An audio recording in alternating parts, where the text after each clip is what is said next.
حضورین گرامی قسمت تنتنوی چهارمین این روزه را بخشیده بروز مادر کشاده اعلام نمایم.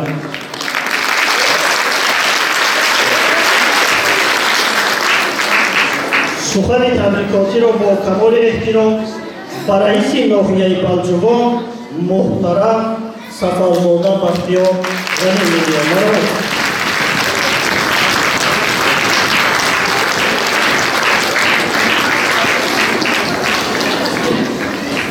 همه مادران خواهران بانوان کشور با مناسبت روز عید 8 مارس روز مادر از همه خلق شادباشی می‌گویند. اساسگزار صلح و وحدت ملی پیشوای ملت پرزیدنت جمهوری ترکستان محترم وزیر رحمان این روز را به آن خاطر چنین نام دادند که احترام و عمیق اعتباری خاصه حکومت مملکت وقت را به بزرگی و زیبایی و عظمت و عظیمترین مادران پاکیزیش و فرزندان ملت انسانی ثابت می‌نماید. زیرا اصل و جوهر روز مادر محبت، صمیمیت، پاکی و صداقت و حرمت و احترام بی‌اندازه نسبت به زن مادر تشکیل می‌دهد. در سطح دولتی تجدید گردیدن جشن مادران بانوان شگفت‌احترام نشانه سری تعظیم فرود آوردن نزد آنهاست که تمام هستی خود را برای آفرینش حیات بشر و رشد و کمال انسانیت صرف می‌نماید.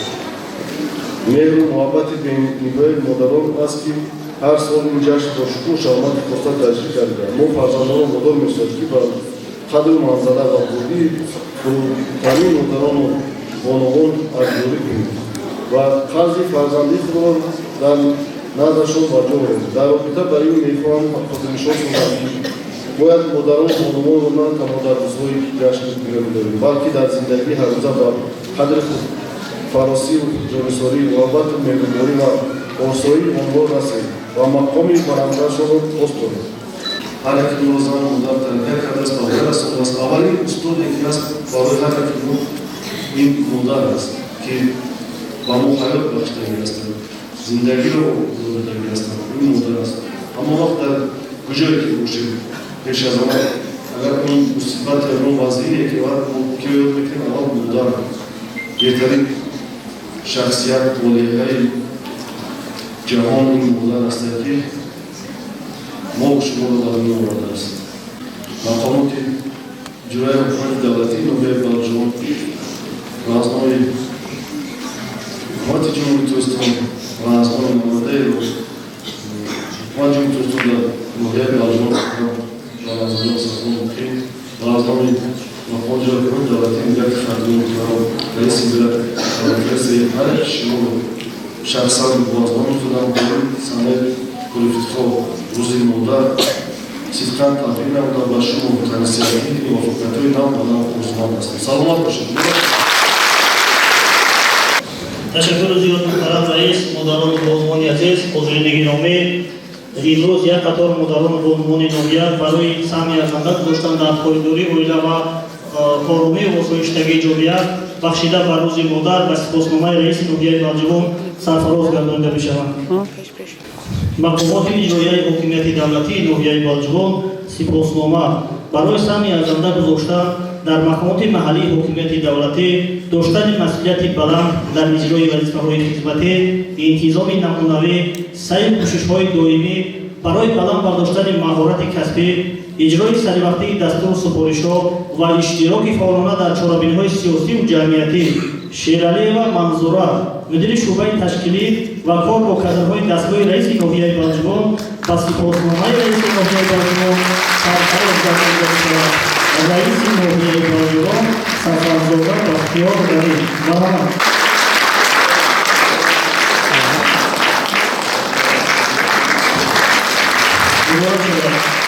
جهانی مضمون مجیدова فیضی‌گل مدیر باغچه رفتاریات بهاری شهرستان.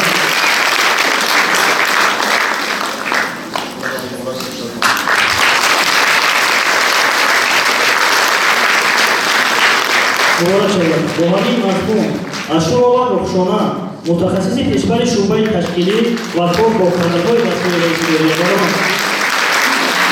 روحانی مضمون صاحب و شرمیدون کاتب مقامات وسایل پرستاری مقامات اجرایی حکومت دولتی ناحیه بلجوان.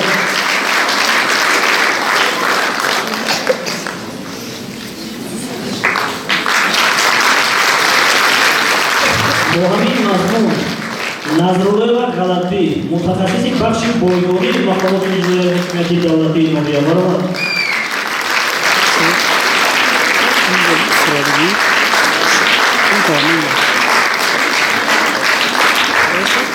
Бо ҳамин мазмун Неъматуллоева Дилноза, мудири дар шӯъбаи таваллудхонаи меҳмонхонаи марказии Номия. Баробар.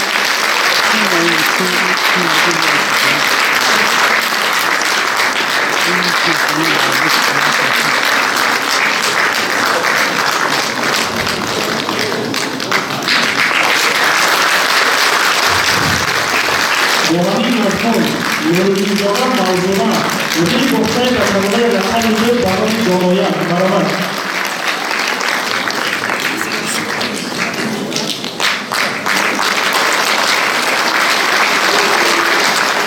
Бо ҳамин мазмун Хоҷазода Умила, раиси Кумитаи Иттифоқи касабаи кормандони шӯъбаи Олии Номия гардид. Баробар.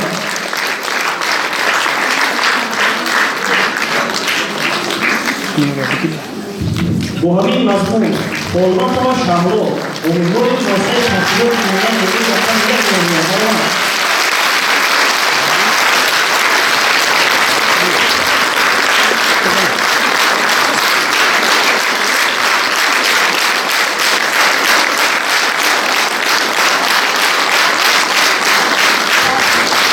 бо ҳамин мазмун Ҷобирова Сангина, ҳамшираи тиббии бохчаи бачагонаи рақами ду барои ҷомеияти Номия. Баробар. Муборак шавад.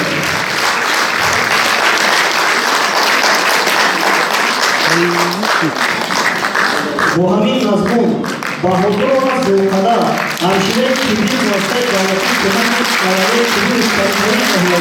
Баробар.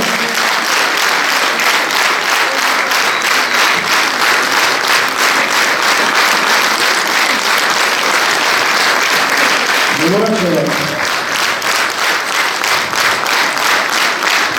бо ҳамин мазмун Айдарова Сафарбӣ, корманди худи тибби маркази назорати давлатии санитарии эпидемиологии Номия. Баробар.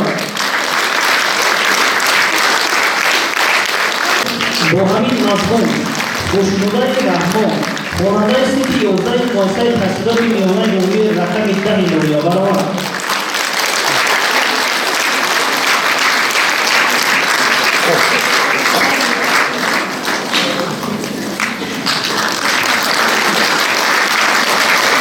ба сипоснома сарфароз гардонида мешавад Мусоева Шарофа, корманди корхонаи фаръии давлатии хоҷагии манзилию коммуналии Номия. Баробар.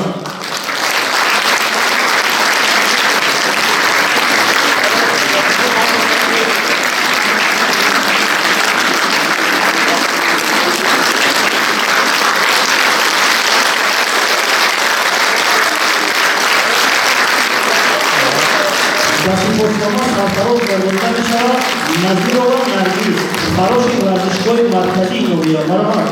Муборак шавад.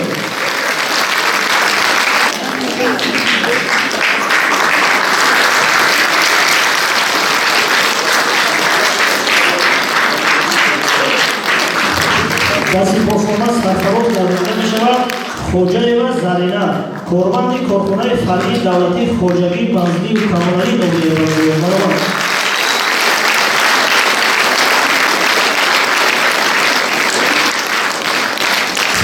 ба сипоснома сарфароз гардонида мешавад Кенҷаева Нигина, ҳунарманди ҳунарҳои мардумии Номия.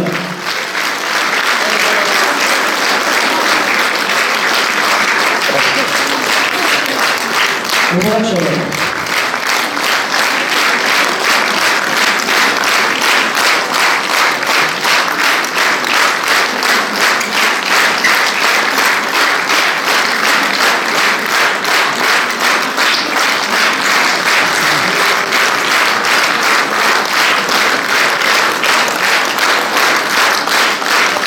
Муборак шавад.